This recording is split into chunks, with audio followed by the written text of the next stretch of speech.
Hello friends, പുതിയൊരു വീഡിയോയിലേക്ക് എല്ലാവർക്കും സ്വാഗതം. എൻ്റെ അച്ചാച്ചൻ്റെ നമ്മുടെ അച്ചാച്ചൻ്റെ പെങ്ങളുടെ മക്കൾ വന്നിട്ടുണ്ടായിരുന്നു. സജിതയൊക്കെ അമ്പിയൊക്കെ, മൂത്തത് അംബികയൊക്കെയാ, വലിയപ്പച്ചിയുടെ മോള്, കൊച്ചപ്പച്ചിയുടെ മോള് സജിതയൊക്കെ. പക്ഷേ ഞാൻ അന്നേരം വീഡിയോ എടുക്കാൻ വിട്ടുപോയി. എന്താണെന്ന് ചോദിച്ചു കഴിഞ്ഞാൽ എനിക്ക് പനിയായിരുന്നു. അവർ വിളിച്ചപ്പോൾ ഞാൻ കിടക്കുമായിരുന്നു, ഗുളികയും തിന്നിട്ട്. ഇനി വിളിച്ചപ്പോഴത്തേക്ക് ഞാൻ പതുക്കെ എണീറ്റ് വരുമായിരുന്നു. ഞാനിന്നിവിടെ ഒരു പണി പോലും ചെയ്തിട്ടില്ല. അജുമോൻ ഇച്ചിരി ചോറും മീൻ വറുത്തതും എല്ലാം ഉണ്ടാക്കിയത്. അതാണ്ട് സജിതയൊക്കെ കൊണ്ടുവന്നതാണ് ഇതെല്ലാം. പിന്നെ ചെറിയ സൈസ് അച്ചപ്പം, പിന്നെ മുറുക്കും പക്കാവടയും കേക്കും ഒക്കെ കൊണ്ടുവന്നിട്ടുണ്ട്. പിന്നെ പഴം കൊണ്ടുവന്നിട്ടുണ്ട്, ഏത്തപ്പഴം. പിന്നെ അമ്പിയൊക്കെയും കൊണ്ടുവന്നിട്ടുണ്ട്. രണ്ടുപേരും ഒരുപോലൊക്കെ തന്നെ. രണ്ടുപേരും രണ്ടിടത്തു നിന്നാണ് വന്നേക്കുന്നത് കേട്ടോ. ഒരാൾ പത്തനാപുരത്തു നിന്നും ഒരാൾ കോന്നിയിൽ നിന്നുമാണ് വന്നേക്കുന്നത്. പിന്നെ പഴവും ചെറുപഴമാണ് കൊണ്ടുവന്നേക്കുന്നത്. പിന്നെ ഞാലിപ്പൂവനാണെന്നാണ് തോന്നുന്നത്, കുഞ്ഞു പഴം. പിന്നെ അമ്പിയൊക്കെ കൊണ്ടുവന്നേക്കുന്നത് അതും. പിന്നെ ഉപ്പേരിയുണ്ട്, അച്ചപ്പം ഒത്തിരി അച്ചപ്പം ഒക്കെയുണ്ട്. അച്ചാച്ചന് ഇതെല്ലാം ഇഷ്ടമാണ്. പക്ഷേ മധുരം കുറച്ച് കൊടുക്കണം, മധുരം കൊടുക്കണ്ടെന്നാണ് ഡോക്ടർ പറഞ്ഞേക്കുന്നത്. ഇതെല്ലാം കൊണ്ടുവന്നു. അത് കൂടാതെ അവർ കൊണ്ടുവന്നേക്കുന്ന സാധനം വേറെയുണ്ട്. ഞാൻ കാണിക്കാം. അച്ചാച്ചൻ കിടന്നിടത്തു നിന്നീറ്റ് പോയി. ഇവിടെ പുതച്ച് കിടക്കുമായിരുന്നേ. അവിടെ നിന്നീറ്റ് അച്ചാച്ചൻ അപ്പുറത്തോട്ട് അങ്ങേ മുറി പോയിരുന്നു. സജിതയൊക്കെ ആണെങ്കിൽ കൊണ്ടുവന്നേക്കുന്നത് ഞാൻ കാണിക്കാം. സജിതയൊക്കെ കൊണ്ടുവന്നേക്കുന്നത് അച്ചാച്ചനെ ഓണത്തിന് വയ്യാന്നറിഞ്ഞപ്പോഴത്തേക്ക് പെട്ടെന്ന് ഓടി വരുമായിരുന്നു. ഇല്ലെങ്കിൽ നാളെയൊക്കെ വരത്തുള്ളായിരുന്നേനെ. എല്ലാ പ്രാവശ്യവും ഓണത്തിന് അവരെല്ലാവരും വരും. ഇപ്പം അച്ചാച്ചന് വയ്യാന്ന് ഞാൻ പറഞ്ഞല്ല അറിഞ്ഞത്. എൻ്റെ കൊച്ചപ്പച്ചിയുടെ മരുമോള് ഇങ്ങോട്ട് വിളിച്ചപ്പം ഞാൻ പറഞ്ഞു, ഞങ്ങൾ ആശുപത്രിയിൽ പോയിട്ട് ഇങ്ങോട്ട് വന്ന് കയറിയതേ ഉള്ളെന്ന് പറഞ്ഞു. അപ്പം അക്ക ഉടനെ തന്നെ ബാക്കി എല്ലാവരോടും പറഞ്ഞ് എല്ലാവരും പെട്ടെന്ന് വരിക ചെയ്തതാണ്ട്. ഒരു കയ്യിൽ ഒരു തോർത്തും. പിന്നെ എല്ലാ പ്രാവശ്യവും ഉണ്ട് കേട്ടോ. എല്ലാ പ്രാവശ്യവും കൊണ്ടുവന്ന് തരുന്നത് അച്ചാച്ചന്. പിന്നെ ഞാൻ കാണിക്കാം. പിന്നെ വേണ്ട അച്ചാച്ചൻ്റെ ബ്ലാങ്കറ്റ് ഇവിടെ കിടക്കും കേട്ടോ. ഞാൻ ഇപ്പം കൊണ്ടുവന്നിട്ട് കൊടുത്ത ബ്ലാങ്കറ്റ്. ഇത് കഴുകിയിട്ടായിരുന്നു. ഇതിലത്തെ 2 എണ്ണം ഇപ്പം ഞാൻ എടുത്ത് കൊണ്ടുവന്ന് അങ്ങോട്ട് കൊടുത്തതാണേ. ഇത് അമ്പിയൊക്കെ കൊണ്ടുവന്ന കേട്ടോ. മൂത്ത അപ്പച്ചിയുടെ മോള് കൊണ്ടുവന്ന. രണ്ടുപേരും ഒരുപോലൊക്കെ ഉള്ളതൊക്കെ തന്നെ. രണ്ട് കളറാണെന്ന് മാത്രമേ ഉള്ളൂ. 2 കളറ്. രണ്ടുപേരും ഓരോ തോർത്തും ഓരോ കൈലി എല്ലാ പ്രാവശ്യവും കൊണ്ടുവരും കേട്ടോ. അന്നേരമൊന്നും നമ്മൾ വീഡിയോ ഒന്നും എടുക്കുന്നില്ലല്ലോ. അതുകൊണ്ട് ഇനി ഒരെണ്ണം കൂടെ കിട്ടാനുണ്ട്. എൻ്റെ ചേച്ചി വന്നില്ല. ചേച്ചിക്ക് ചെറിയൊരു ജോലിയുണ്ട്, അതുകൊണ്ടാണ് ചേച്ചി വരാത്തത്. ചേച്ചി 2 ദിവസത്തിനകം വരും. അതാ ചേച്ചി. പക്ഷേ ചേച്ചിയുടെ വീഡിയോ എടുക്കാൻ പറ്റത്തില്ല. ചേച്ചിക്ക് വീഡിയോ ഒന്നും എടുക്കുന്നത് ഇഷ്ടമല്ല. പക്ഷേ എൻ്റെ അപ്പച്ചിയുടെ മക്കളുടെ വീഡിയോ എടുക്കായിരുന്നു. എൻ്റെ മൂത്ത അപ്പച്ചിയുടെ മരുമോനും വന്നിട്ടുണ്ടായിരുന്നു. പ്രസന്നണ്ണൻ, അന്ന് നിങ്ങൾ വീഡിയോയിലൊക്കെ പ്രസന്നണ്ണനെ കണ്ടിട്ടുണ്ട്. എൻ്റെ വലിയപ്പച്ചിയുടെ ഇളയ മരുമോനാണ് അത്. പ്രസന്നണ്ണൻ പട്ടാളത്തിലായിരുന്നു. പിന്നെ അമ്പിയൊക്കെയും അവർ രണ്ടുപേരും വന്നായിരുന്നു. പിന്നെ ഇത് അപ്പച്ചിയുടെ മോള് സജിതയൊക്കെ അവർ കോന്നിയിൽ നിന്ന് വന്ന അക്കയുടെ ഇളയ മോനും കൂടെ വന്നത്. അപ്പോൾ അവർ രണ്ടുപേരും കൂടെ വന്നിട്ട് പോയി. അച്ചാച്ചന് ഭയങ്കര സന്തോഷമായിരുന്നു വന്നപ്പോഴത്തേക്ക്. അച്ചാച്ചന് ഞങ്ങളെക്കാളല്ല ഏറ്റവും കൂടുതൽ അച്ചാച്ചന് ഇഷ്ടം അമ്പിയൊക്കെയാണ്. അതിപ്പോൾ വേറെ എല്ലാവരെയും മറക്കും, ഞങ്ങളെയൊക്കെ എല്ലാം മറന്നുപോയാലും അച്ചാച്ചന് അമ്പിയൊക്കെ മറക്കത്തില്ല. വലിയപ്പച്ചിയുടെ ഇളയ മോളെ അച്ചാച്ചൻ മറക്കത്തില്ല. ഈ ശബ്ദം കേൾക്കുമ്പോഴേ അച്ചാച്ചന് ഏത് കണ്ണടച്ച് കിടന്നാലും, എത്ര ബോധമില്ലാതെ കിടന്നാൽ പോലും അച്ചാച്ചന് അമ്പിയൊക്കെയുടെ ശബ്ദം കേട്ട് കഴിഞ്ഞാൽ അറിയാം.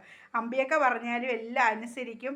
എൻ്റെ ചേച്ചി ദീപേച്ചി പറഞ്ഞാലും എല്ലാം അനുസരിക്കും. അവരെ രണ്ടുപേരെയും വലിയ ഇഷ്ടമാണ്. ചേച്ചിക്ക് ജോലിയുണ്ട്, ഒരു ചെറിയൊരു ജോലിയുണ്ട്. അതുകൊണ്ടാണ് ചേച്ചി വരാത്തത്. ചേച്ചി വരും. ചേച്ചി അടുത്ത ദിവസങ്ങളിൽ വരും. പിന്നെ മറ്റന്നാളിലെങ്ങാണ്ട് അവിടുന്ന് പിന്നെ വരുന്നത്. മറ്റന്നാളിലെങ്ങാണ്ടേ അവിടെ ലീവ് കിട്ടത്തുള്ളൂ. അപ്പോൾ അന്നേരം വരും. നിങ്ങൾക്ക് കാണാവോ നോക്കിക്കേ. നമ്മുടെ അച്ചാച്ചൻ്റെ ചെവി കണ്ടോ ഇരിക്കുന്ന ഇരിപ്പ്. അങ്ങോട്ട് ചെരിഞ്ഞ അച്ചാച്ച, അങ്ങനല്ല, ഇച്ചിരി ഇങ്ങോട്ട് ഉണ്ടോ. ചെവിക്കകം എല്ലാം ഒട്ടിച്ചും ഒക്കെ വെച്ചേക്കുക. കാണാവോ, കണ്ടോ. അകത്തോട്ട് പഴുപ്പ് രേഖയുണ്ട്, പഴുപ്പിൻ്റെ അംശമുണ്ട്. ഒന്നും പറഞ്ഞാൽ കേൾക്കത്തില്ല. പഞ്ചാര ഇട്ട് ചായ കുടിക്കരുത്, എന്ന് പറഞ്ഞ് ഡോക്ടർ വിട്ട് കഴിഞ്ഞാൽ അത് പറ്റത്തില്ല, പഞ്ചാര ഇട്ട് തന്നെ കുടിക്കണം. കണ്ടോ, ഇതിൽ കൂടെയൊക്കെ പഴുപ്പിൻ്റെ അംശം വന്നേക്കുന്നത് കണ്ടോ, നല്ലതായിട്ട് പഴുപ്പിൻ്റെ അംശമുണ്ട്. എന്തോ ആയി തീരുമെന്നൊന്നും എനിക്കറിയത്തില്ല. ഡോക്ടർ പറഞ്ഞത് ആശുപത്രി കിടത്താനെന്ന്. അപ്പം നമുക്ക് കിടത്താനുള്ള ആ ഒരു മാർഗം എൻ്റെ കയ്യിലൊന്നുമില്ല. ഞാൻ എങ്ങനെ കൊണ്ടുവന്ന് കിടത്തും? ഒരു 2-3 ദിവസം അവിടെ കിടക്കുമ്പോഴത്തേന് പൈസ നമ്മൾ ഞാൻ എവിടെ നിന്ന് ഉണ്ടാക്കിക്കൊണ്ട് വരാനോ? ഭയങ്കരമായിട്ട് നല്ല പഴുപ്പ് രേഖ കണ്ടോ, നല്ല പഴുപ്പ് രേഖ കണ്ടോ. എന്തോ ചെയ്യണമെന്ന് എനിക്കറിയത്തില്ല. അച്ചാച്ചനോട് ഇതൊന്നും പറഞ്ഞാൽ അച്ചാച്ചന് മനസ്സിലാവത്തില്ല. നോക്ക് കണ്ടോ, എന്തോ പഴുത്തിരിക്കുമോ എനിക്കറിയത്തില്ല. എനിക്കിതൊക്കെ കണ്ടിട്ട് എനിക്ക് എന്തോ ചെയ്യണമെന്ന് എനിക്ക് പറയാനറിയത്തില്ല. കഞ്ഞി ഇവിടെ കൊണ്ടുവച്ചിട്ടുണ്ട്, ഇച്ചിരി മാങ്ങാച്ചാറും കൂട്ടി കൊടുക്കാമെന്ന് പറഞ്ഞുകൊണ്ട്. എനിക്കന്ന് പനി കൊണ്ടൊരു ശകലം വയ്യ. അജുമോനും പനിയായി, അവനും ആശുപത്രിയിൽ പോയി. ഇന്നലെ കുഞ്ഞ് പപ്പടവുമായിട്ട് ഇറങ്ങിപ്പോയേക്കുമായിരുന്നു. ഇന്നലെ ആണെങ്കിൽ നമ്മുടെ മിറ്റവും പരിക്കോ ഒന്നും ഞാനാണെങ്കിൽ ചെറുതായിട്ടൊന്ന് തുടച്ചും ഇട്ട് ഞാൻ തുടച്ചു. ഇവിടെ അങ്ങ് എപ്പോഴും അങ്ങ് പൊടിയാണ് കേട്ടോ. നമ്മുടെ ഈ ഓടിൻ്റെ വീടായതുകൊണ്ട് എപ്പോഴും പൊടിയാണ്. ഇന്ന് ചെറുതായിട്ടൊന്ന് തുടച്ചൊക്കെ ഇട്ട് മെഞ്ഞാന്ന് തുടച്ചിട്ടതായിരുന്നു. പിന്നെ ഇന്നലെ എല്ലാം അങ്ങ് പൊടി അഴുക്കുമായിരുന്നു മൊത്തം. ഇന്ന് ചെറുതായിട്ടൊന്ന് തുടച്ചൊക്കെ ഇട്ട് എല്ലായിടും എനിക്കാവുന്ന പോലെ. എനിക്കന്നേ പനി കൊണ്ടൊരു ശകലം വയ്യ കേട്ടോ. പിന്നെ അജുമോനാണെങ്കിൽ ആശുപത്രിയിലൊന്ന് പോയേക്കുക. അജു ആശുപത്രിയിൽ പോയി. പിന്നെ അവന് പനിയാണ്. ആശുപത്രിയിൽ പോയിട്ട് എന്നിട്ട് ഞങ്ങൾ അച്ചാച്ചനെ ആശുപത്രിയിൽ കൊണ്ടുപോയിക്കൊണ്ടിരുന്നു. ആശുപത്രി പിന്നെ ഈ ഷുഗർ നോക്കാനായിട്ട് രാജീവ് ഡോക്ടർ എന്ന് പറയാൻ പത്തനാപുരത്ത്. പക്ഷേ അവിടെ ഞങ്ങൾ വിളിച്ച് നോക്കിയിട്ടൊന്നും, ഒരു നമ്പറുണ്ട്, ആ നമ്പറിൽ വിളിച്ച് നോക്കിയിട്ട് സ്വിച്ച് ഓഫ് എന്നങ്ങ് പറയും. അപ്പം കുഞ്ഞ് പറഞ്ഞു അവൻ ഒന്ന് പിന്നെ പോട്ടെ, ആശുപത്രിയിൽ പോയിട്ട് വന്നിട്ട് അവിടെ ഒന്ന് കയറി അവിടോട്ടൊന്ന് പോയി തിരക്കാം, എന്നിട്ട് അച്ചാച്ചനെ ആശുപത്രിയിൽ കൊണ്ടുപോകാമെന്ന് പറഞ്ഞു. എന്നിട്ട് അവിടെ ഡോക്ടർ ഇതിനേക്കാളും നല്ല ഗുളിക തരും. നമ്മുടെ രാജീവ് ഡോക്ടറിൻ്റെ അവിടുത്തെ പത്തനാപുരത്ത് രാജീവ് ഡോക്ടറിൻ്റെ അവിടുത്തെ മരുന്ന് നല്ലതാണ്. അച്ചാച്ചനാണ് അവിടുന്ന് മരുന്ന് കഴിച്ച് കഴിയുമ്പോഴത്തേന് അച്ചാച്ചൻ്റെ ഷുഗറും എല്ലാം അങ്ങ് നല്ലപോലെ കുറയും. കാരണം നമ്മുടെ ഇവിടെ എല്ലാം അങ്ങ് കാട് പിടിച്ച് കിടക്കുമായിരുന്നു. അന്ന് ഉത്തരേടത്തിൽ നിന്ന് അജുമോൻ ഇവിടെയൊക്കെ വൃത്തിയാക്കിക്കൊണ്ട് നിന്ന സമയത്ത് അച്ചാച്ചൻ വീഴുക ഒക്കെ ചെയ്യുന്നത്. അതുകൊണ്ട് അപ്പോൾ ഇവിടെ എല്ലാം പിന്നെ എല്ലാം വൃത്തിയാക്കിയിട്ട് ഞാനാണെങ്കിൽ എനിക്കാവുന്ന പോലെ ഇന്നലെ തൂത്തില്ലായിരുന്നു. അതിൻ്റെ കരിയിലൊക്കെ വീഴും. ഒരുപാട് നാളുകൊണ്ട് ഞങ്ങൾ ഇവിടെ ഒന്നും തൂക്കുകയും വരുമൊന്നും അങ്ങനെ ചെയ്യാറില്ല. ഇവിടെ ഇത്രയിടം മാത്രമേ തൂത്തിടത്തുള്ളൂ. ഇത് മൊത്തം നമ്മുടെ വസ്തു കേട്ടോ. ഈ റോഡ് നമ്മുടെ വീട്ടിലോട്ട് വരാനായിട്ട് എൻ്റെ പേരിൽ പിന്നെ എൻ്റെ അച്ഛൻ മേടിച്ചേക്കുന്ന വസ്തുവാണ്. ആ വസ്തു ഈ പഴയ വീട് നമ്മൾ മേടിച്ചല്ലേ. അപ്പോൾ ഇങ്ങോട്ട് വരാനായിട്ട് ആ വീട്ടുകാർ അവരെ വീട്ടിലോട്ട് വെട്ടിയേക്കുന്ന ഒരു റോഡായത് കേട്ടോ. നമ്മുടെ വീട്ടിലോട്ട് വരാൻ മാത്രമുള്ള റോഡ്, അതായത് നമ്മുടെ വസ്തു അത് കണ്ടോ. അങ്ങനെയൊക്കെ ഇന്നത്തെ കാര്യങ്ങൾ. എനിക്കും പനി കൊണ്ടൊരു ശകലം പോലും വയ്യ. നല്ല പനിയുണ്ട്. പിന്നെ ഞാൻ ഇന്നലെയൊക്കെ തൂക്കാതെ വാരാതെ ഞങ്ങളുടെ അപ്പച്ചിയുടെ മക്കളൊക്കെ വന്നപ്പം ഇവിടെ തൂക്കാതെയും വാരാതെ ഈ കരിയില ഉള്ളത് കൊണ്ട് ഇന്നലെ തൂത്തില്ലല്ലോ. വൈകിട്ടായപ്പോഴത്തേന് കരിയില കയറി നിറഞ്ഞ് മെഞ്ഞാന്ന് തൂത്തതാ. എല്ലാം കരിയില കയറി അങ്ങ് നിറഞ്ഞങ്ങ് കിടക്കുമായിരുന്നു, അങ്ങ് വല്ലാതായി. പിന്നെ അവർ തന്നെ വന്നപ്പോൾ എന്തോ വിചാരിച്ച് കാണുമെന്ന് എനിക്കറിയത്തില്ല. തേച്ചൊന്നും മഴക്കിയിട്ടില്ലായിരുന്നു, എനിക്ക് വയ്യായിരുന്നു. ഞാനങ്ങ് വന്നപ്പോഴേ ഞാൻ പറഞ്ഞായിരുന്നല്ലോ അജുമോൻ ചോറൊക്കെ വെച്ചായിരുന്നെന്ന്. അപ്പം ഞാൻ അതും എടുത്ത് പിന്നെ കഴിച്ചിട്ടങ്ങ് കിടന്ന്. അവൻ ഇവിടെ വെച്ച് മീൻ വെട്ടിയായിരുന്നു.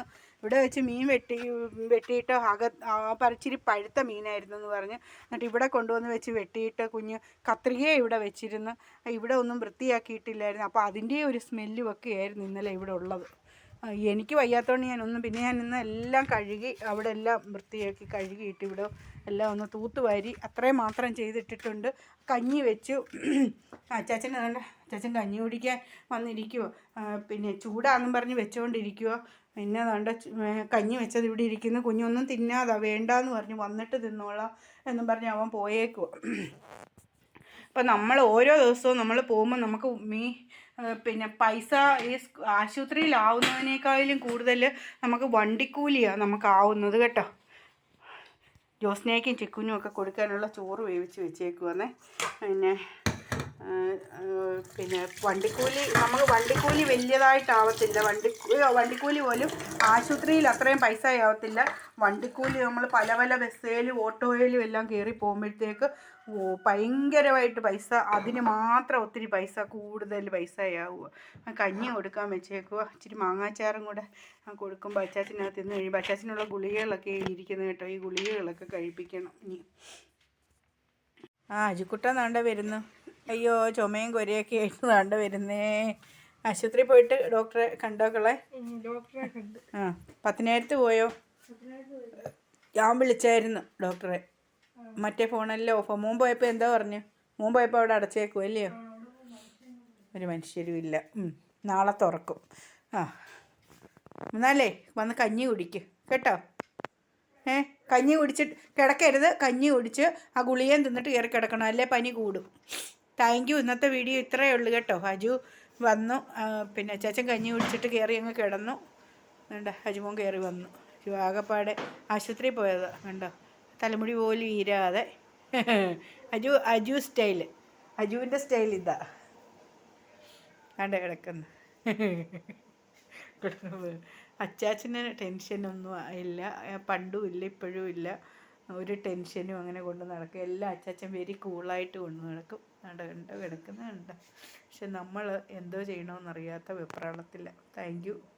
എല്ലാവരും വീഡിയോ കാണണേ, സബ്സ്ക്രൈബ് ചെയ്യണം, സപ്പോർട്ട് ചെയ്യണം കേട്ടോ. എല്ലാവരും കമൻറ്റ് അയക്കണേ.